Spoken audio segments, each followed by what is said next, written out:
السلام عليكم، ان شاء الله تكونوا بخير وعلى خير وفي احسن الاحوال يا رب نتوما واحبابكم. اقتراح اليوم ان شاء الله فغادي نشارك معكم السفه بطريقه سهله كتجي ناجحه من اول تجربه، ما غاديش نهائيا انها تعجن معكم، ما غادي تجيكم حبه مفرزه على اختها، فكتجي من اروع ما يكون بطريقه سهله وفي اقل وقت غادي توجدوها في اقل من ساعه. فكنتمنى تتبعوا معايا المراحل من الاول حتى الاخير باش تنجح معكم الوصفه، لانه نجاح الوصفه كيتمثل في النصائح اللي كنعطيكم. فكنتمنى تتبعوا المراحل من الاول حتى الاخير. سبق لي وحضرت معكم السفه بطريقه اخرى جات ناجحه، وبزاف ديال الاخوات اللي تبعوا المراحل ديالها ونجحت معاهم ولات معتمده عندهم، فشكرا بزاف الاخوات اللي تقوا في الوصفات اللي كنعطيكم. فغادي نخليكم مع المكونات وطريقه تحضير وفرجه ممتعه. فبسم الله على بركه الله. هنايا عندي نص كيلو ديال السفه، خديت انا غير ديال العبار، ممكن ايضا تستعملوا السفه ديال داري. غادي نضيف ليها كي كتلاحظوا نصف كاس من الزيت النباتيه. هنايا كي كتشوفوا عطيتكم المقادير مضبوطه، نص كيلو ديال السفه غادي نديروا معها نصف كاس من الزيت النباتيه. وفي هذا الاثناء راني حاطه البرمه كتسخن باش ندير فيها السفه. غادي ندخل مزيان داك الزيت اللي ضفتوه للسفه ونبسبسها حتى كتلبس مزيان وكتولي كلها ميضمه. عطيوها الوقت البنات في هذه المرحله هذه باش ما كتعجنش لكم في الطياب. صافي هكا من بعد ما دهنت كامله بداك الزيت اللي ضفت ليها، غادي ناخذ الكسكاس وغادي نديرها فيه. كي قلت لكم في الاول راني دايره الماء كيسخن، يعني غلى الماء مزيان ووصل درجة الغليان، عاد غادي نوضع هاد السفة هادي. من بعد غادي نحسب ليها نصف ساعة، يعني غير كتبدا كتغلى وكيطلع معاها البخار كتحسبوا ليها نصف ساعة، ماشي ملي حطيتوها حتى كتغلى وكتبدا تفور عاد كتحسبوا نص ساعة كاملة. من بعد ما دازت نص ساعة كاملة غادي نحيدها من الكسكاس وغادي نديرها في واحد القصريه اولا طبسيل كبير، مهم اللي عندكم اولا بانيو، مهم فين ما بغيتو ديروها. صافي هنا كنحلها شي شويه، ومن بعد غادي ناخذ داك الماء اللي غلات عليه وغادي نوزعو كامل في القصريه عليها. غادي نحرك مزيان واحد المده ديال جوج ديال الدقائق حتى لثلاثه. هكا كنبقى نحرك فيها باش كتفزك كامله بداك الماء سخون. من بعد غادي ناخذ داك الكسكاس والبرمه ديالو وغادي نحيدها من داك الماء. بالنسبه للمده اللي خليتها في هذا الماء كي قلت لكم 3 ديال الدقائق كافيه. كنحيد منها داك الماء باش تستقطر. انا استعملت هكا واحد المصفات باش تجيني ساهله لان راه سخونه. من بعد غادي نهز ديك القصريه وغادي نفرغ داك الماء. هنايا كي كتشوفوا راني ميلت الكسكاس، كي كتلاحظوا هانتوما الكسكاس درتو مايل اولا ديروه في شي بانيو باش كيتقطر داك الماء. من بعد غادي نرجعها القصريه، هنايا خليتها واحد 5 ديال الدقائق. غادي نرجعها كي قلت لكم القصريه وغادي نضيف ليها كاس ونص ديال الماء. ها نتوما كي كتشوفوا ضفت الكاس الاول والكاس الثاني، يعني الكاس ونص الثاني اللي كنضيفوه باش كنبردوها. يعني في الاول ضفنا ليها الماء سخون، هاد الكاس ونص باش نبردو الصفه ديالنا. صافي هنايا غادي نبدا كندخل داك الماء ونخليها واحد شويه تقريبا واحد 5 ديال الدقائق ثاني. صافي حتى كتشرب لينا داك الماء اللي ضفناه بارد. من بعد ما تشربات هانتوما كي كتلاحظوا راه ما كتعجنش نهائيا. صافي هنايا اخواتي من بعد غادي نرجعها للكسكاس وغادي نفورها للتفويره الثانيه والاخيره.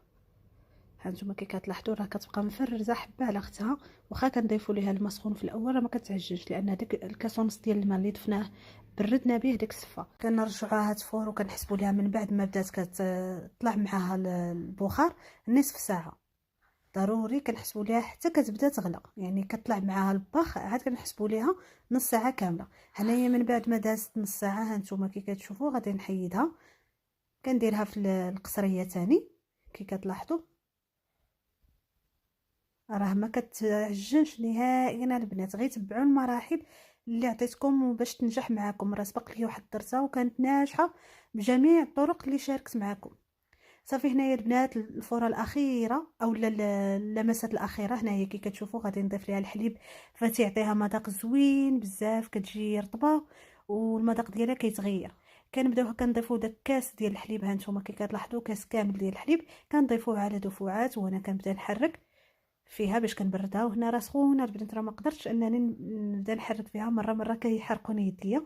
صافي هنايا من بعد ما بردتها غادي ناخذ الزبده وغادي نضيفها. هانتوما كي كتشوفوا الكميه اللي ضفت في نصف كيلو، يعني تقريبا واحد المعلقه اللي كتكون كبيره. كندخل هذيك الزبده في هاد الصفه من بعد ما كنضيف الملحه. بالنسبه للملحه دائما كنضيفوها شويه تكون وافيه، لان ماشي غادي نخليوها مسوسه، ضروري كنديروا الملحه اللي غادي تجينا لذيذه. صافي كنبقاو كندخلوا ديك الزبده ديالنا. ها نتوما كنوريها لكم، راه ما كتعجنش نهائيا، ولا لقيتو شي شويه هكا باقا مجموعه راه كتحلوها وكتحل معكم. صافي هنايا من بعد ما حليتها هنايا البنات، كاضافه اللي كتبقى اختياريه، ممكن انكم تضيفوها او لا تستغناو عليها، ولكن الا ضفتوها راه كتعطي واحد المذاق، راه لذيذ لذيذ لذيذ بزاف بزاف. كيتغير. غادي نزيدوا ليها نسلي كراميل، عفوا الحليب المركز المحلى، ماشي نسلي كراميل. الحليب المركز المحلى كنضيف واحد الكميه، ممكن تضيفوه حتى 2 معالق اللي يكونوا كبار، فتيعطيو واحد المذاق خرافي للسفه ديالكم. جربوها البنات، ولكن كي قلت لكم راه كتبقى اختياريه، ممكن انكم تضيفوه او تستغناو عليه. الاضافه البنات راه كتبقى على حساب الرغبه ديالكم، ولا مثلا بغيتو تحضروها والضيوف ديالكم وتبهروهم بها، راه ضيفوها، راه غادي يسولوكم على شنو زدتوا فيها. صافي هنايا من بعد غادي نرجعها للطبسيل، غير باش غادي نقدمها. هنا البنات بالنسبه لهاد التفويره غير باش نسخنها، ماشي خليتها بزاف كتفور، يعني هذه كتبقى على حساب وقتاش غادي تنزلوا اولا تقدموها للضيوف ديالكم، يعني هذه كتبقى اخر لمسه. وصافي هنايا غادي نقدم معكم السفه ديالنا. هنايا بالنسبه للتزيين غادي تزينوا باش ما بغيتو، ولكن انا غادي نعطيكم التزيين اللي درت. فخديت شويه ديال الزبيب اللي عسلته مع القرفه والسكر، غادي نزين به في الوسط كيف كتلاحظوا في الصوره. ومن بعد كذلك غادي ناخذ اللوز اللي قليته غادي نزين به. بالنسبه للتزيين البنات كيبقى اختياري، زينوا باش ما حبيتو، كيبقى لكم الاختيار. صافي هنايا غادي ناخذ هكا اللوز اللي غادي نديروه بهذا الشكل هذا كفكره للتقديم. واخواتي لو وصلتوا حتى لهنا ما تبخلوش عليا بلايكاتكم. بالنسبه كذلك هنايا خديت الكاوكاو. بالنسبه للنوع ديال الكاوكاو اللي استعملت انا، هذاك الكاوكاو اللي كيتباع عند مول الزريعه اللي كيكون مالح، فراه كيجي لذيذ بزاف. درتو هكا في الجوانب ديال الطبسيل، ومن بعد زينت هكا البيض. وكذلك خديت شويه ديال التمر السكري اللي حيدت ليه القشره وفنته في الزنجلان، وكذلك عمرته بالكركاع، وغادي ندير به هكا في الوسط. وهنا وصلت معكم لنهايه الفيديو. تيكون هذا هو الشكل النهائي ديال السفه ديالنا من بعد ما وجدتها. كنتمنى هاد الاقتراح ينال الاستحسان ديالكم ويعجبكم، ولا عجبتكم ما تبخلوش عليا بلايكاتكم، كذلك البارطاج مع الاهل والاحباب باش تعم الفائده. دمتم في رعايه الله وحفظه، مع السلامه. وقبل ما نسالي معكم الفيديو فغادي نذكركم بعض الوصفات اللي سبق لي وشاركت معكم. كيك يومي بالشوكولاته وكذلك مسمن لينال استحسان الاخوات، وجربوه. وكذلك غادي نشارك معكم اخر فيديو اللي نزلت لكم على القناه، بعد الوصفات الكوتي، فيديو واحد جمعت لكم فيه بزاف ديال الوصفات. شكرا بزاف على المتابعه والى اللقاء.